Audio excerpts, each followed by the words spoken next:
Eu sou a professora Sátira Machado, da Universidade Federal do Pampa e da Universidade Aberta do Brasil, da Unipampa.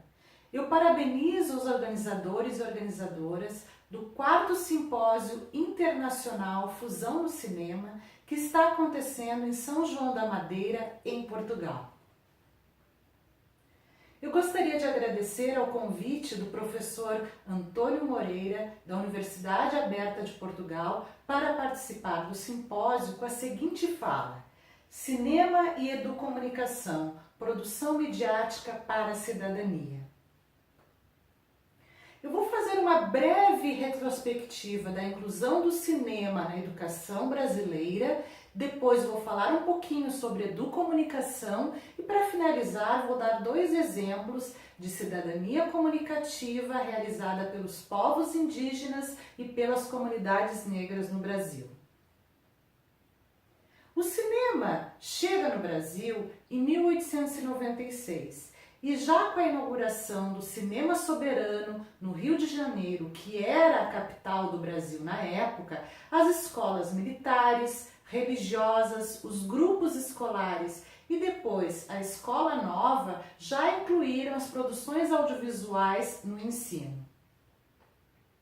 No âmbito do Ministério da Educação e da Saúde, Roquete Pinto, que era radialista e que já utilizava esse meio de comunicação como instrumento pedagógico, criou em 1936 o Instituto Nacional de Cinema Educativo.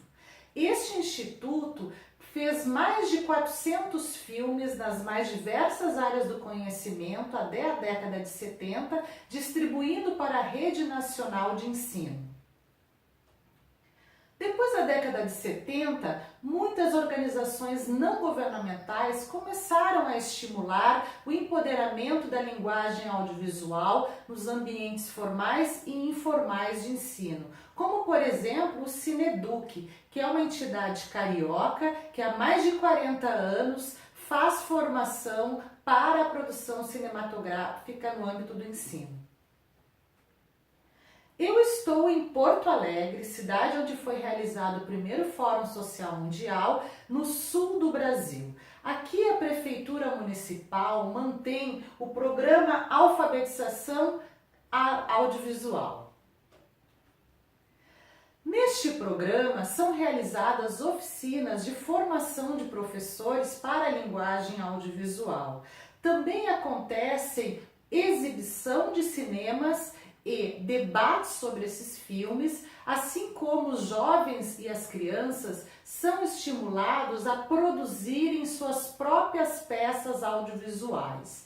Também acontece um festival escolar de cinema para divulgar essa produção cinematográfica feita no âmbito da prefeitura e das escolas de Porto Alegre. E existem seminários que debatem os avanços e os desafios na intersecção entre cinema e educação. Em 2014, então, o Ministério da Educação e o Ministério da Cultura criaram uma lei para estimular a educação audiovisual no âmbito do ensino brasileiro, principalmente para também exibição da produção cinematográfica brasileira.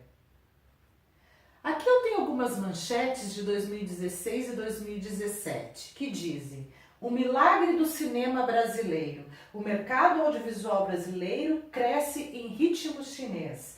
Produção audiovisual independente cresce no país. Por que o setor audiovisual cresce mesmo com a economia em baixa? Estes já são impactos, então, desta caminhada de estímulo à educação cinematográfica no Brasil. Depois, então, do advento das mídias digitais, este impacto tem ampliado as possibilidades, como a criação de festivais que estimulam a gravação de filmes pelo celular. Neste âmbito, a ciência começa a observar esse sintoma e esse fenômeno da relação entre educação e comunicação, se perguntando: quais são as relações entre a educação e a comunicação quando se reflete sobre os meios de comunicação, as tecnologias da informação e da comunicação e as mídias digitais? surgem vários conceitos, né? Como, por exemplo, mídia educação, educamídia e educomunicação, por exemplo. Neste âmbito, né, os estudos culturais tradicionalmente têm estudado a relação entre comunicação e educação, como por exemplo Stuart Hall, Martim Barbeiro, Néstor Canclini, no âmbito da América Latina. E no Brasil, não é? Paulo Freire já estudava a relação entre comunicação e educação, fazendo com que na América Latina Mário Kaplun observasse essas inspirações de Paulo Freire e sugeriu então o conceito de educomunicação, que depois, na década de 80 e de 90, o professor Esmar Soares da USP começa a estimular estudos na área da educomunicação.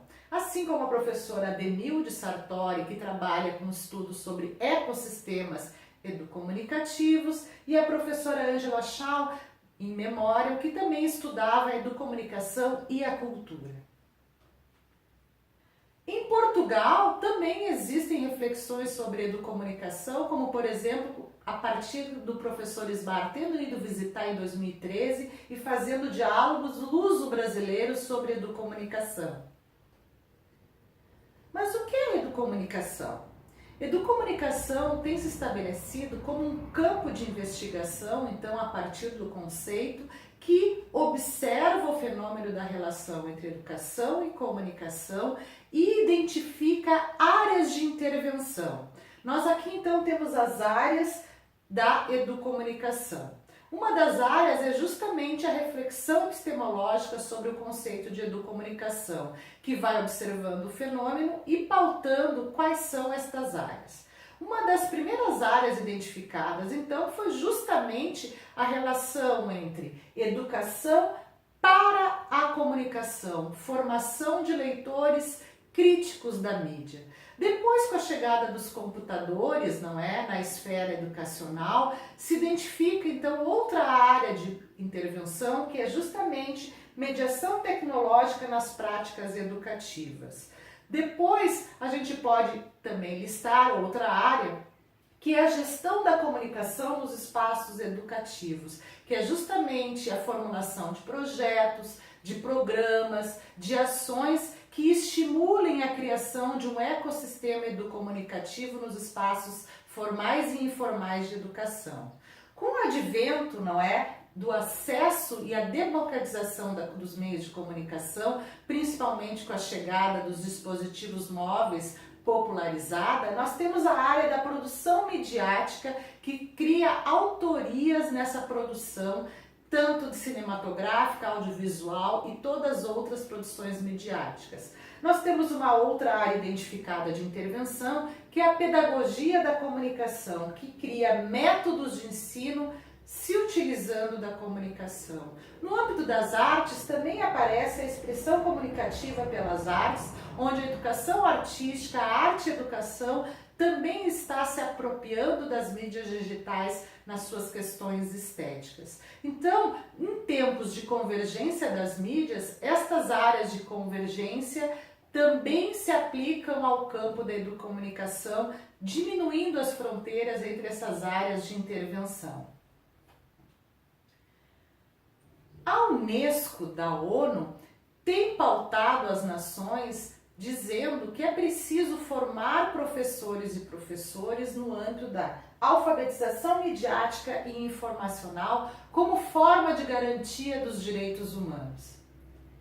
É nessa linha que a Maria Cristina Mata, da América Latina, também sugere o conceito de cidadania comunicativa como forma de ampliar o acesso aos direitos humanos, não é? E principalmente estabelecer novas formas de relação entre a comunicação, a educação e os direitos humanos. É nessa perspectiva, então, que a partir da década de 90, depois da criação da Constituição Cidadã Brasileira, onde vários segmentos culturais puderam pautar direitos, que a gente no Brasil está recontando as nossas histórias principalmente utilizando a produção audiovisual e a produção cinematográfica. Por exemplo, os vários povos indígenas brasileiros estão incluindo a sua contribuição na história do Brasil do seu próprio ponto de vista, realizando muitas produções audiovisuais. Assim como historicamente, o movimento social negro tem pautado a reescrita da história do Brasil a partir do cinema negro, demonstrando quão foram importantes para a construção do país. Para finalizar, então, eu dou dois exemplos, de cidadania comunicativa, que são documentários sobre a história negra no sul do Brasil, a partir do documentário Soul, que é um documentário poético, um filme que fala sobre Oliveira Silveira e suas poesias, que são declamadas ao longo do filme, para contar a história dos afro-gaúchos. Ele que foi um dos idealizadores do Dia Nacional da Consciência Negra. E outro exemplo é Terra Sem Males, que também reconta a história dos povos indígenas Caigangue e Guarani e sua inserção na história do sul do país, sobre o ponto de vista de como esses povos indígenas contribuíram para a história dos gaúchos e gaúchas. Quem quiser saber um pouquinho mais sobre educomunicação e diversidade, pode acessar o site da Associação Brasileira de Pesquisadores e Profissionais de Educomunicação, que lá encontrará várias produções intelectuais sobre a área. Nós somos audiovisuais, nós somos mídia. Muito obrigada!